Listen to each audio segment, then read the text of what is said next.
आज हम एक नया टॉपिक स्टार्ट करेंगे। Time, distance and speed. TDS कहते हैं इसको। क्या कहते हैं? टीडीएस। समय, दूरी और चाल। समय, दूरी और चाल, ये हमारा एक टॉपिक है। इसी को शॉर्ट में कहते हैं ट्रेन। अपन कहते हैं ट्रेन है, लेकिन ट्रेन कोई चैप्टर नहीं है। चैप्टर का नाम क्या है? समय, दूरी और चाल, TDS, time, distance and speed. ठीक है, तो हमने छोटे से एक फॉर्मूला सीखा है, चाल बराबर स्पीड इक्वल टू। हाँ, चाल बराबर क्या होता? दूरी बटे समय। स्पीड बराबर डिस्टेंस अपॉन टाइम। स्पीड बराबर क्या हो जाएगा? Distance upon time. अगर हमें औसत चाल चाहिए हो, औसत चाल, औसत चाल का मतलब पता क्या है? औसत चाल का मतलब ये है कि हम टीकमगढ़ गए, उसके बाद हम दमोह चले गए। टीकमगढ़ तक हमारी चाल अलग थी, दमोह तक हमारी चाल अलग होगी। तो आपने उसकी हम पूछेंगे आपकी औसत चाल क्या थी, एवरेज चाल। तो आपको पहले तो ये पता होना चाहिए यहां से टीकमगढ़ की दूरी कितनी है, टीकमगढ़ से दमोह की दूरी कितनी है। तो आप उसको क्या कहोगे? कुल दूरी। क्या कहोगे? कुल दूरी। तो यहीं से बनता है औसत चाल बराबर कुल दूरी। ठीक, अब आपको चाहिए कि हमें टीकमगढ़ तक पहुंचने में समय कितना लगा, टीकमगढ़ से दमोह पहुंचने में समय कितना लगा। कहने का मतलब कुल समय। तो कुल दूरी बटे कुल समय क्या होता? कुल दूरी बटे कुल समय। यहीं से बन के आ जाता है ना। तो ये आता हमारा औसत चाल। औसत चाल बराबर कुल दूरी बटे कुल समय, है ना। तो ये हमारे बेसिक से फॉर्मूले। हालांकि उनका देखो एक क्वेश्चन लिखो। एक लड़का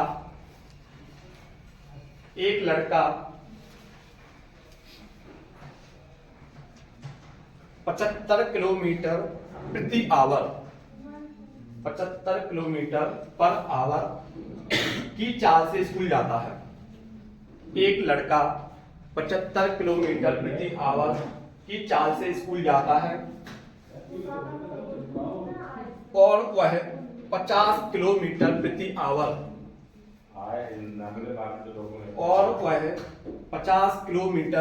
प्रति आवर की चाल से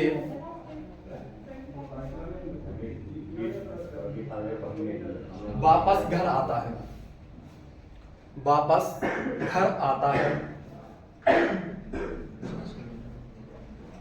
आवर की चाल से घर आता है।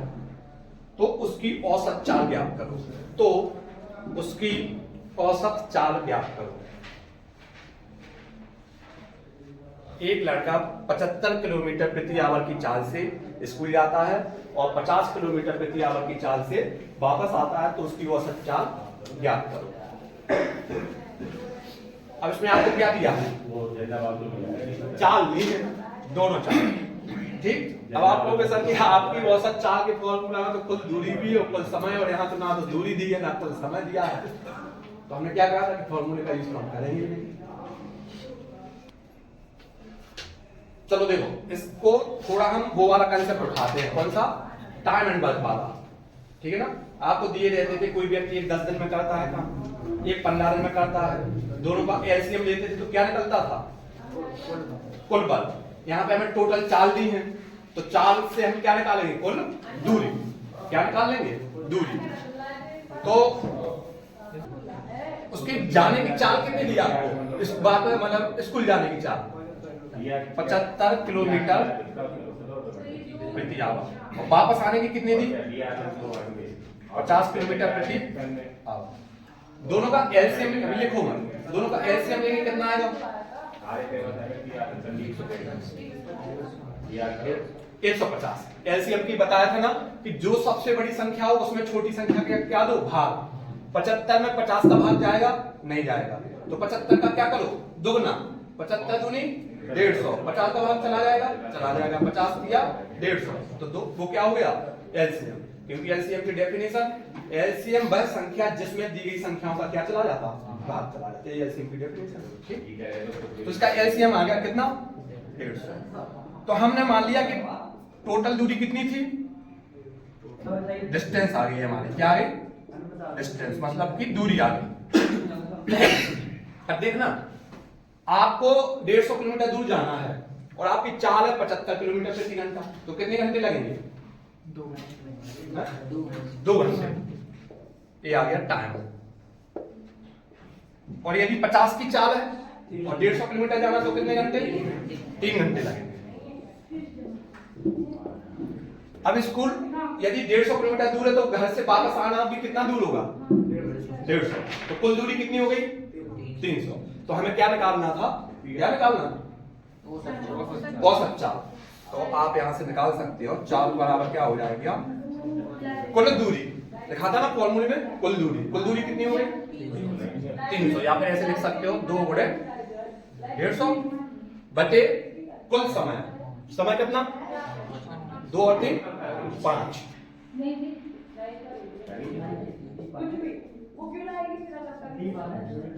5 एकम 5 60 आ जाएंगे, तो आपकी 60 क्या आ गई औसत चाल। 60 क्या लिखेंगे आगे 60 किलोमीटर प्रति घंटा। आया समझ में? एक आप इसको फॉर्मूले से भी समझ लो, क्या अगर आपसे औसत चाल पूछा जाए और आपके पास 2 चाल हो, कितनी चाल हो 2 चाल, मतलब 2 चाल कि जैसे जाने की अलग और एक आने की, तो इसमें एक फॉर्मूला यूज कर सकते हो आप 2xy upon x plus y। क्या ये x भी चाल और y भी क्या है चाल, तो 2 गुणे x कोई भी ले लो, 75 जाने की है लौटने की 50 है, और 75 और 25 जोड़ोगे तो कितना होगा 125 थोड़ी जोड़ना है 50 जोड़ना है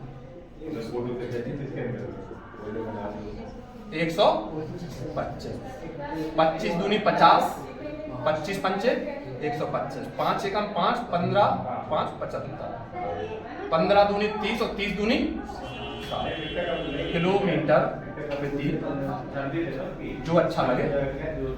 चलो देखो, अगर आपको दिया कि समान दूरी, माने दूरी कैसी है समान है, और 3 लोग हैं और तीनों की चाल कैसी है अलग अलग है, माना कि देखना कैसा, जैसे यहां से यहां तक की दूरी माना कि हमने डी है, ठीक समान दूरी है, तो यहां से यहां तक की भी दूरी क्या होगी डी होगी, और यहां से यहां तक की भी दूरी क्या हो गई डी होगी, ठीक दूरी हो गई।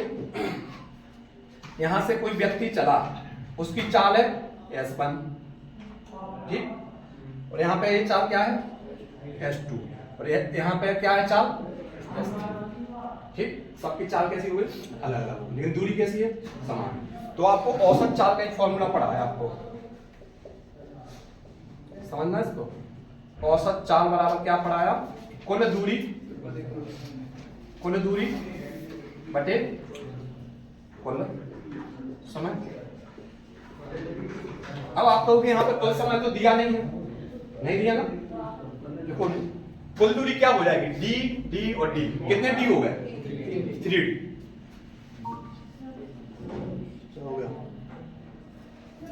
समय क्या होगा देखो, चाल बराबर दूरी बटे समय। चाल बराबर क्या होता दूरी बटे समय। यदि आपको समय निकालना है, समय यहां चले जाएगा, चाल कहां जाएगी नीचे, तो यहां से आप समय निकालोगे क्या आएगा दूरी बटे चाल। यही होगा कि नहीं, हमको कुल दूरी तो मिल गई, हमको समय चाहिए, तो समय बराबर क्या होता दूरी बटे चाल। तो अब दूरी सबकी अलग है और चाल कैसी है सबकी अलग, तो उसको जोड़ेंगे तो क्या निकल के आ जाएगी कुल दूरी बटे कुल दूरी बटे कुल समय। तो इसका हमें समझ चाहिए, समय बराबर क्या होता है दूरी बटे चाल। तो इसके लिए दूरी क्या है डी, तो क्या बन जाएगा ये डी बटे S1 प्लस डी बटे S2 प्लस D बटे S3।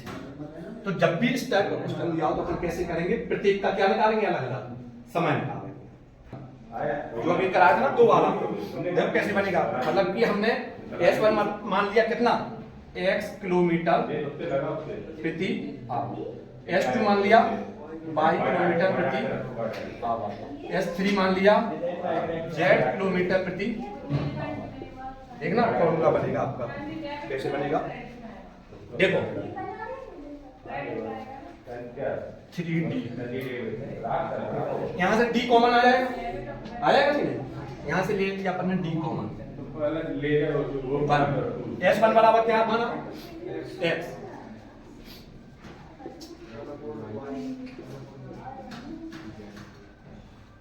आया समझता, S1 बराबर क्या x, S2 बराबर y और S3 बराबर कितना मान लिया z। D से D कट जाएगा, कट जाएगा, देखते हैं ना ऊपर लिख रहा है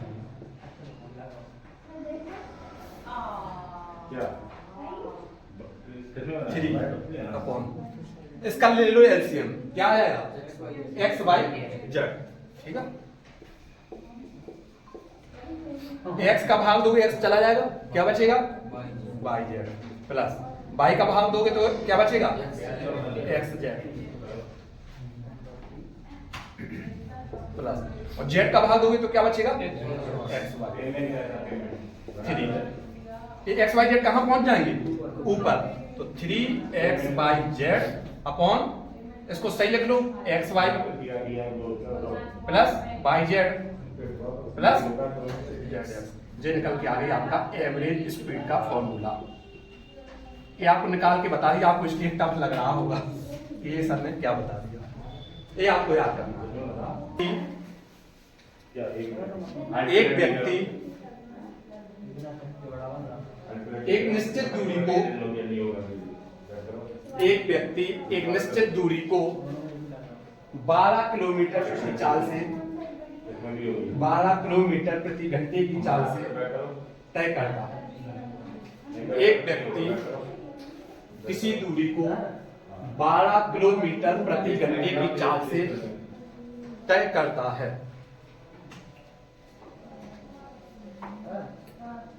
अगली उतनी ही दूरी को, अगली उतनी ही दूरी को 15 किलोमीटर प्रति घंटे की चाल से तय करता है। अगली उतनी ही दूरी को 15 किलोमीटर प्रति घंटे की चाल से तय करता है।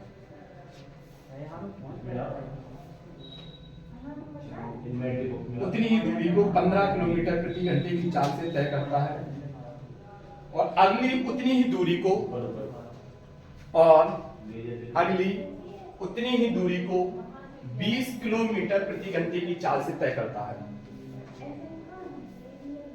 और अगली उतनी ही दूरी को 20 किलोमीटर प्रति घंटे की चाल से तय करता है। तो उसकी औसत चाल ज्ञात करो, तो उसकी औसत चाल ज्ञात करो।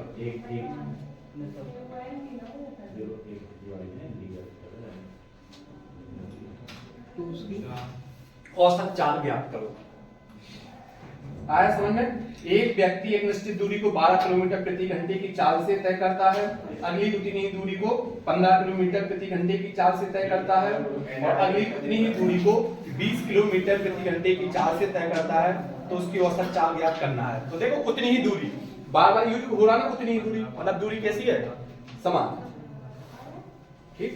3 चाल दी है आपको, ठीक है। तो फॉर्मूला आपके सामने है और 20। चलो देखो हमें 3 चाल दी हैं, 12 किलोमीटर प्रति घंटा, 15 किलोमीटर प्रति घंटा और 20 किलोमीटर प्रति घंटा।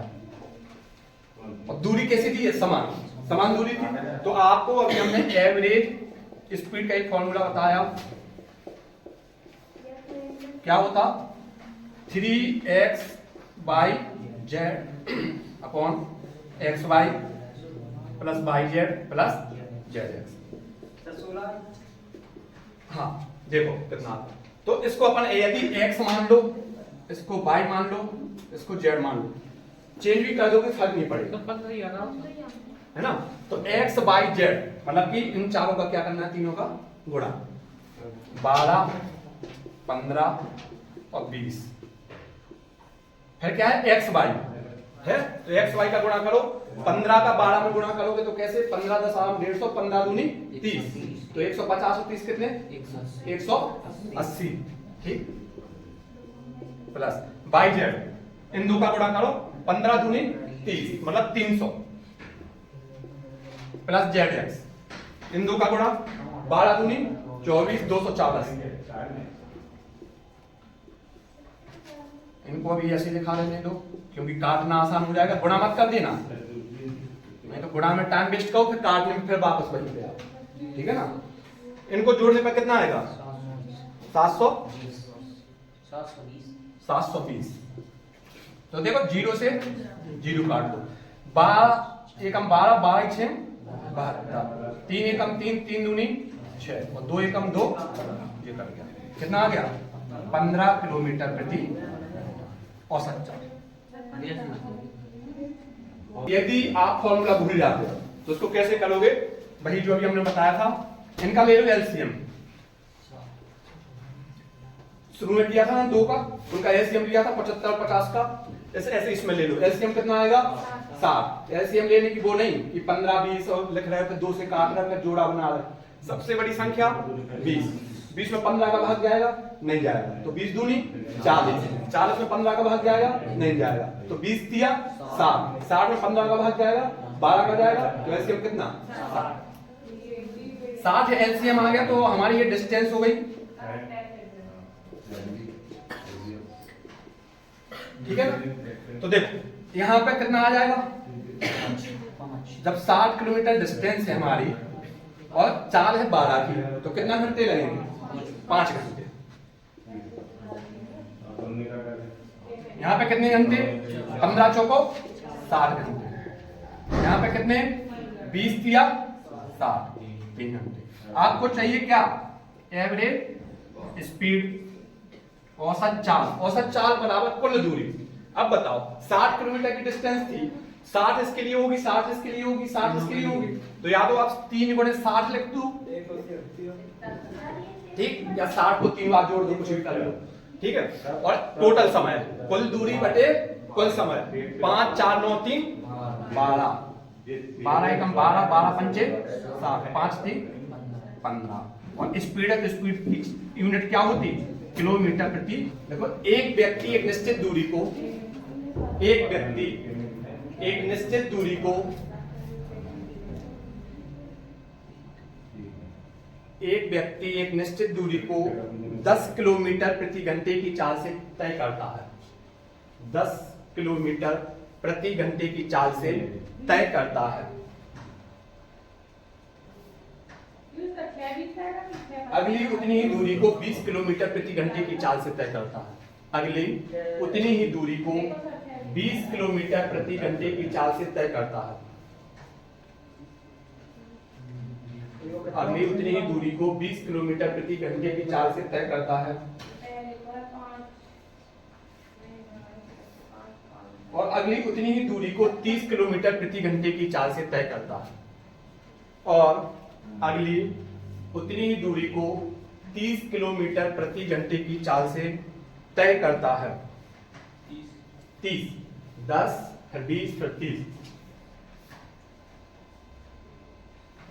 और अंतिम उतनी ही दूरी को 40 किलोमीटर प्रति घंटे की चाल से तय करता है, और अंतिम उतनी ही दूरी को 40 किलोमीटर प्रति घंटे की चाल से तय करता है।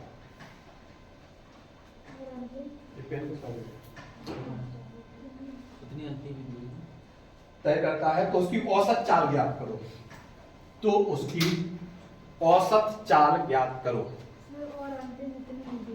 40 किलोमीटर प्रति घंटे की चाल से तय करता है, तो उसकी औसत चाल ज्ञात करो। एक व्यक्ति है, वो पहले क्या करता है, एक समान दूरी को 10 किलोमीटर प्रति घंटे की चाल से, फिर उतनी ही दूरी 20 किलोमीटर, फिर उस प्रति घंटे की चाल से, फिर अगली उतनी ही दूरी को 30 किलोमीटर प्रति घंटे की चाल से, फिर उतनी ही दूरी को 40 किलोमीटर प्रति घंटे की चाल से तय करता है। तो हमें निकालना है इसकी औसत चाल क्या हो।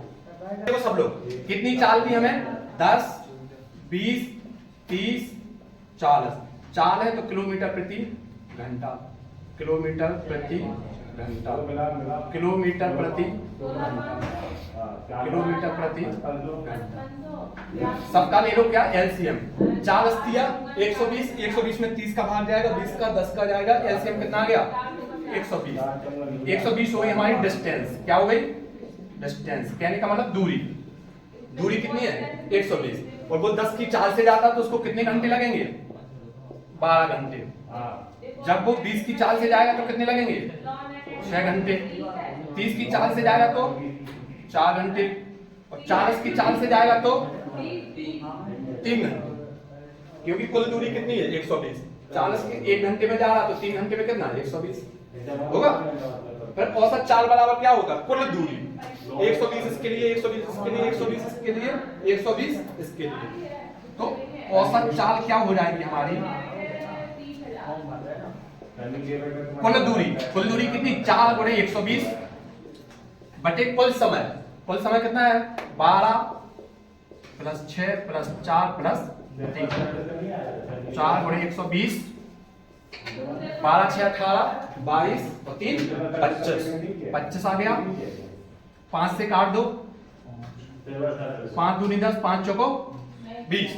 अब तो कटेगा नहीं तो इनका गुणा करो, 24 चौको 96 बटे 5। 5 से काटो, 5 एकम 5, 5 एकम 45, 5 दूनी 10 किलोमीटर प्रति घंटा औसत चाल। जैसा अभी क्या वैसे तो किया। अब चाहे 2 का हो, 2 का था तो 2 में किया, 3 का होगा तो 3 का करेंगे, 4 का होगा तो 4 का करेंगे, कोई दिक्कत थोड़ी है।